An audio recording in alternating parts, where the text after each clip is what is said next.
Ертеде түйе, жылқы, қой, сиыр, ит секілді үй жануарлары жыл басы кім болады деп дауласыпты.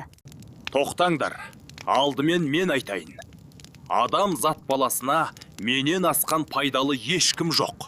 Адамдар менің күшімді пайдаланады.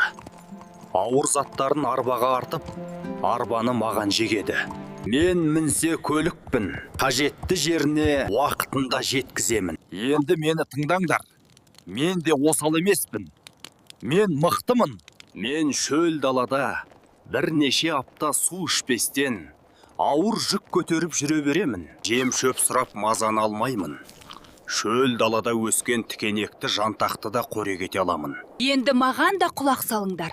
Менің не жасай алатынымды тыңдаңдар. Мен ауыр соқаны арқама жегіп, жер жыртамын. Мен арқылы адамдар егін егеді.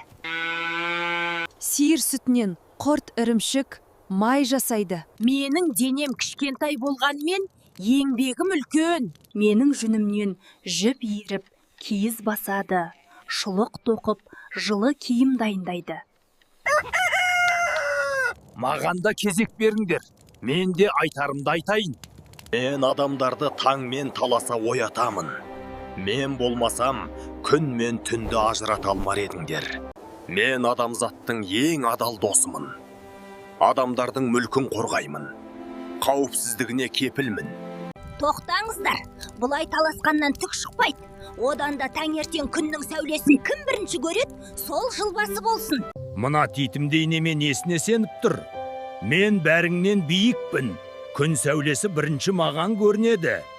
Осылай дауласып тұрғанда таң да ата бастайды. Барлығы таудың етегіне қарап, күннің шығуын күтіп тұрады.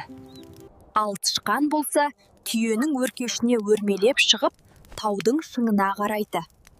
Көрдім, күн сәулесін көрдім. Міне күн шығып келеді. Мен де көрдім. Әне күн, мен оны көрдім. Міне күн шықты. Қане, қайдан көріп тұрсыңдар?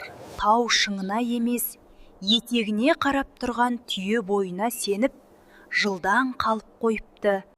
Міне достар, жыл атаулары осылай пайда болған екен.